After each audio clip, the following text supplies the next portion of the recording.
લાલજી દેસાઈને પડકારીને લાગે છે કે હવે કલાકારો ભેરવાઈ ગયા છે.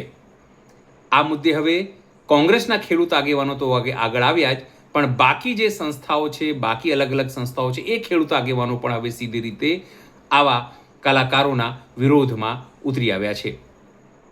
એક કલાકારે જ્યારે એવું કીધું કે અમને પૈસા મળશે તો એના ગીત ગાઈશું, તો હવે તેમને પૈસા આપીને જે લોકો ગૌચર હડપી રહ્યા છે, ગૌવંશ વેચી રહ્યા છે, ગૌવંશની માંસ વેચી રહ્યા છે, એ તમામ વિરુદ્ધ ગાવા માટે ચેલેન્જ આપવામાં આવી રહ્યા છે.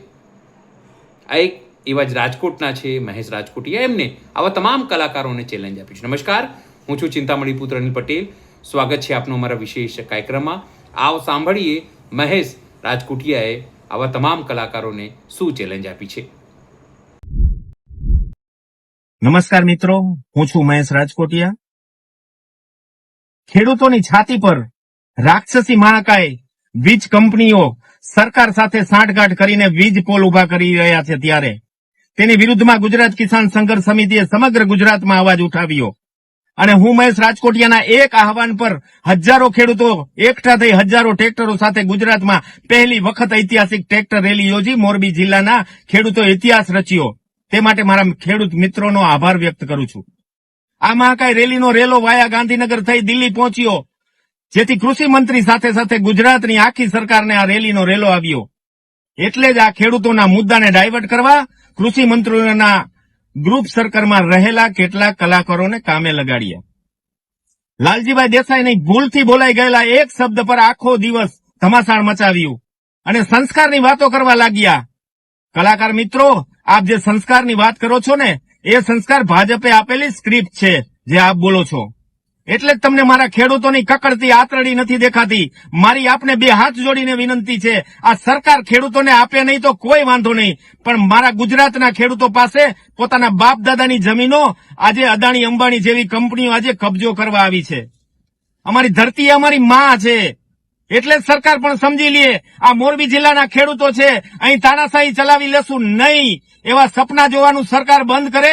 ખેડૂતો માટે લડતા લડતા મોત પણ મહેશ રાજકોટિયાને મંજૂર છે, પણ જીવીશ ત્યાં સુધી અન્યાય તો નહીં જ થવા દઉં મારા ગુજરાતના ખેડૂતોને. એ વાત યાદ રહે. ગઈકાલે કેટલાક કલાકારોએ કહ્યું કે અમને તો રૂપિયા આપે એમના અમે વખાણ કરીએ અને ગીત ગાઈએ. ગુજરાત કિસાન સંઘર્ષ સમિતિના આગેવાન તરીકે પેટમાં જેને તેલ રેડાણું છે એ સરકારના ઈશારે બોલે છે તેવા કલાકારોને ચેલેન્જ ફેંકતા કહું છું કે આવો પધારો મોરબીમાં, અમે ડાયરો કરીએ. તમે સામાન્ય રીતે ડાયરા કરવાના જેટલા રૂપિયા લ્યો છો ને, એનાથી બમણા હું આપીશ. આવો અમારે ત્યાં ડાયરા કરો. અમારે ત્યાં ડાયરામાં તમારે ગૌ માંસ નિકાસ કરનાર સરકાર સામે બોલવાનું છે, ગૌ માંસ નિકાસ કરતી કંપનીઓની ચૂંટણી ફંડ લેનાર ભાજપ સામે બોલવાનું છે, સરકાર સાથે સમજૂતી કરી લાખો હેક્ટર ગાયોનું ગૌચર ખાઈ જનાર કંપનીઓ સામે બોલવાનું છે. તમારે ખેડૂતોની માં સમાન જમીનના હૃદયમાં ખીલા ખોડનાર આ અદાણી અંબાણી આ ખાનગી કંપની વિરુદ્ધ ડાયરામાં બોલવાનું છે. આપો તમારી તારીખ. હા, તમારું રેગ્યુલર બજેટ છે તેનાથી બમણા રૂપિયા હું ખેડૂત પુત્ર તરીકે આપીશ. હું ખેડૂત પુત્ર મહેશ રાજકોટિયા આપશે. બોલો ક્યારે ડાયરો કરવા આવો છો. તમામ સુવિધા સાથે પાર્ટી પ્લોટ પણ મોરબીમાં આલીશાન છે. લાખો ખેડૂતોની હાજરી હશે અને જો ડાયરો કરવાની ચેલેન્જ સ્વીકારશો તો જનમેદની પણ હશે અને ખેડૂત વિરોધી આ સરકારના ગીત ગાશું. તો પધારો મોરબી અને આપો તમારી તારીખ, સમય. અમે તૈયાર છીએ. જય જવાન, જય કિસાન. મારી જાત ખેડૂત, મારો પક્ષ ખેડૂત. જય જય ગરવી ગુજરાત. કલાકારોના વિવાદને લઈને આપ શું વિચારો છો, જરૂરથી અમારા કોમેન્ટ બોક્સમાં કોમેન્ટ કરજો. એ સિવાય અમારી યુટ્યુબ ચેનલ લાઈક કરો, સબસ્ક્રાઇબ કરો, બેલ આઇકન દબાવો. સાથે અમારી વેબસાઇટ છે www.gujaratplus.in, ત્યાં પણ જેમ તમે વધુ અપડેટ થઈ શકો છો. અત્યાર માટે આટલું જ. નમસ્કાર.